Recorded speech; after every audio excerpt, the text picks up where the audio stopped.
The convocation address. Madam, please.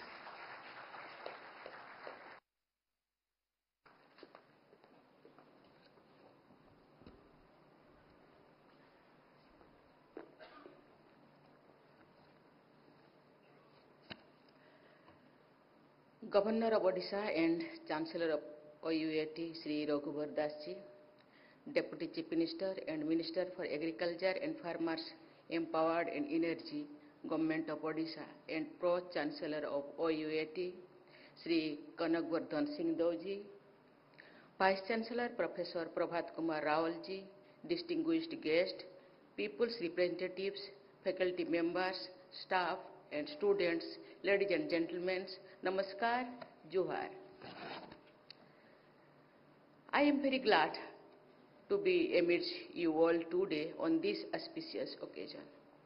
Convocation of any educational institution is a memorable day for the students. It opens the path to their promising future. It is, of course, a momentous occasion for the students to celebrate a culmination of years of dedication and hard work. I applaud your efforts and the contribution of your families and teachers in helping achieve your dreams. I congratulate you all for receiving degrees and medals. I especially congratulate Dr. Ajit Kumar Mohanty, Chairman, Atomic Energy Commission, and Secretary, Department of Atomic Energy, Government of India. Dr. Manjit Mishra, Director, National Institute of Food and Agriculture, USA. Dr. Prakash Rao Venkataramana Dubiri, President, National Academy of Veterinary Science, and Mrs. Raimati Ghuria, distinguished tribal farmer, the recipient of Doctor of Science honoris causa. I am happy to know that our girls have outnumbered our boys in receiving gold medals. My special congratulations to the girls for their outstanding achievement. Sojana Mandali, Bharatara ek प्रतिष्ठित कृषि विश्वविद्यालय भाव सुख्यात यह विश्वविद्यालय कृषि और आनुषंगिक क्षेत्र में यथेष्ट अवदान रही छह दशंधि अवधि समयव्यापी अभियात्रा मध्य यह विश्वविद्यालय अनेक सफलता हासिल करने समर्थ हो राज्य तथा देशर कृषि उत्पादन वृद्धि में यह अनुष्ठान उल्लेखयोग्य अवदान रही विभिन्न फसलर नूतन किसम उद्भावन नूतन कृषि यंत्रपातिर विकास प्राणीपालन क्षेत्र में ज्ञान कौशल विकास सहित छतु चाष और महू चाष परी अनेक धंदामूलक वृत्तिर प्रसार पर विश्वविद्यालय प्रशंसनीय कार्य करिछि। एसबु विषय अवगत होई मु खूब आनंदित।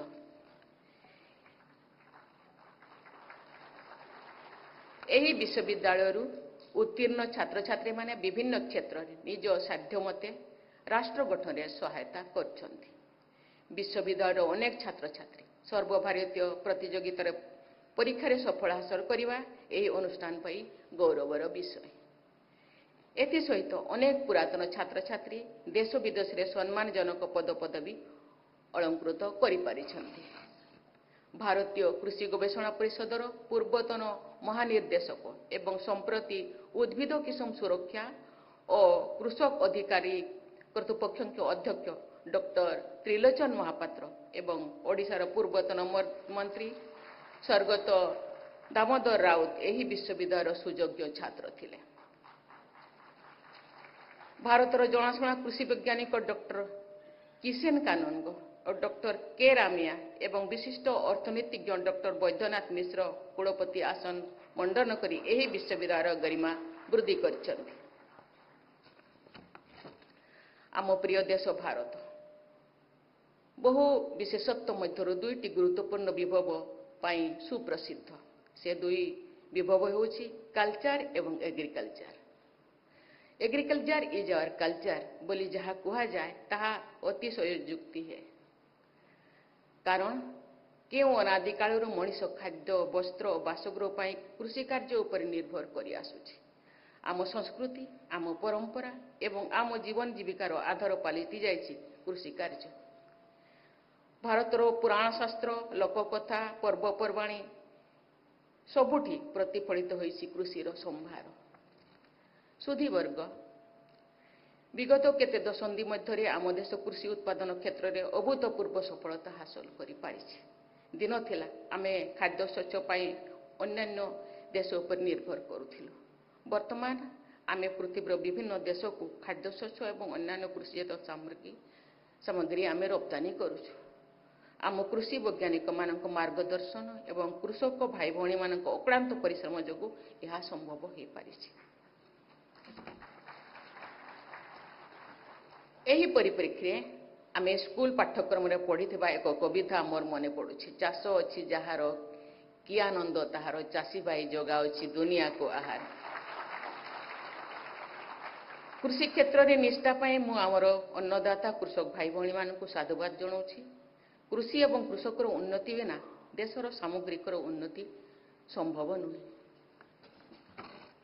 सुखर कथा केंद्र राज्य सरकार कृषक भाई भौणी मानक कल्याण निमित्त बहुविध योजना प्रस्तुत करिसंती। तन्मध्यरे प्रधानमंत्री किसान सम्मान निधि योजना, प्रधानमंत्री फसल बीमा योजना तथा प्रधानमंत्री कृषि सिंचाई योजना समेत कृषक मानकर कल्याण और विकास पाई उद्दिष्ट अनेक योजना अंतर्भुक्त।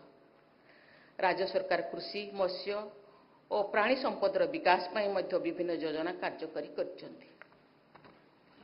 कृषि क्षेत्र में विकास निमंते करा जाउथिबा प्रयास पाई उभय सरकार को मु साधुवाद जणाउछि। मु ओडिशा सरकार मंत्री थिला बेले मत्स्य और प्राणी संपदर विकास निमंते विभिन्न पदक्षेप ग्रहण करथिली। से दिन कथा को मु भूली नहीं। मोर दृढ़ विश्वास जे विभिन्न प्रकार कृषि मत्स्य उत्पादन और प्राणी संपदर विकास द्वारा देशर अर्थनीति सुदृढ़ करा जाई पारिबो। कृषि कार्य पाई आम देश में व्यापक सुजोग रही।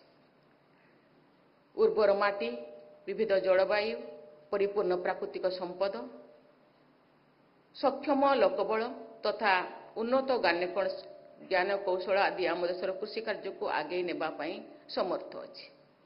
यह सत्य वर्तमान आम कृषि क्षेत्र केतेक समस्यार सम्मुखीन होछि।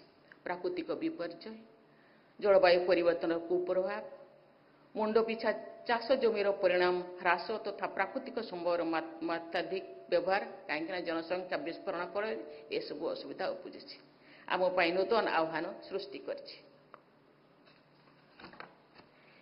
सामना करने निमंते आम वैज्ञानिक मानक समय उपयोगी ज्ञान कौशल विकास और प्रसार करने को हेबो। समस्त प्रतिकूल परिस्थिति सत्वे कृषि उत्पादन बजाय रखा निमंते अत्याधुनिक ज्ञान कौशल यथा ड्रोन ज्ञान कौशल, रिमोट सेंसिंग, नानो टेक्नोलॉजी एवं कृत्रिम बुद्धिमत्ता आदि उपयोग करा जाऊ कृषि क्षेत्र सशक्त कर आवश्यकता रही।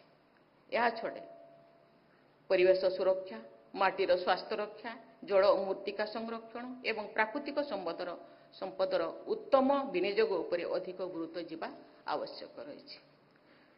सुधीवर्ग एवं विद्यार्थीगण समग्र विश्व पाई जलवायु परिवर्तन एक प्रमुख समस्या।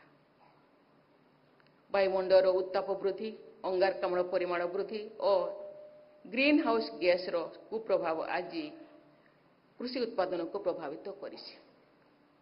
एसबुर सामना करने कृषि वैज्ञानिक मानकर गुरुत्वपूर्ण दायित्व रही। मात्राधिक रासायनिक सार प्रयोग, अधिक कीटनाशक औषध व्यवहार मध्य आम कृषि क्षेत्र पाई नूतन आह्वान रूपे देखा देछि। यह द्वारा माटी, पानी और परिवेश उपरे पड़ुवा कुप्रभाव समस्त चिंतार कारण पलटि। एठारे उपाधि लाभ करिथिबा छात्र छात्री मानकु आजि थारु समाज रे कृषि वैज्ञानिक भारे परिगणित हेबे। सेमाने एसबु समस्यार समाधान पाई नुआ उपाय बाहर करिवे बोली मु आशा पोषण करुछि।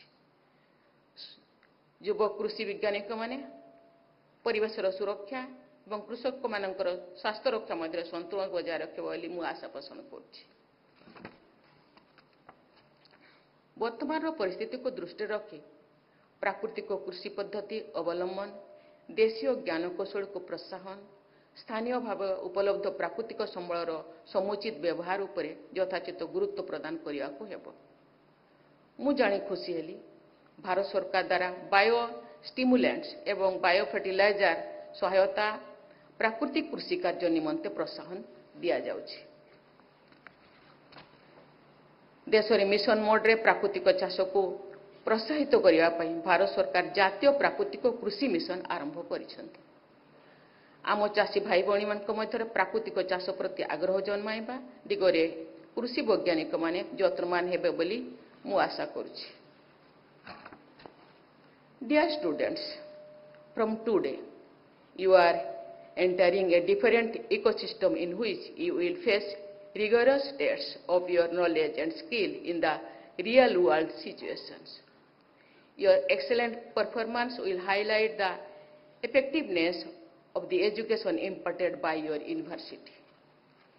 Your engaged actions can play a pivotal role in accelerating the pace of Indian agriculture towards the goal of productivity enhancement. You are also expected to contribute in nation building through the best application of the knowledge and skills acquired by you. In the real life situations, you are expected to be more responsive in solving ground level problems faced by the farming community. You should not forget the give back to the community. I am sure that with your innovative ideas and dedicated actions, you will keep contributing to the national goal of making India a developed nation by 2047. ଛାତ୍ରଛାତ୍ରୀମାନଙ୍କର ଉଜ୍ଜଳ ଭବିଷ୍ୟତ ଏବଂ ଅନୁଷ୍ଠାନର ଉତ୍ତରୋତ୍ତର ଉନ୍ନତି କାମନା କରି ତଥା ସମସ୍ତଙ୍କୁ ଧନ୍ୟବାଦ ଦେଇ ମୋର ବକ୍ତବ୍ୟ ସାଙ୍ଗ କରୁଛି। ଧନ୍ୟବାଦ। ଜୟ ହିନ୍ଦ, ଜୟ ଭାରତ, ବନ୍ଦେ ଉତ୍କଳ ଜନନୀ।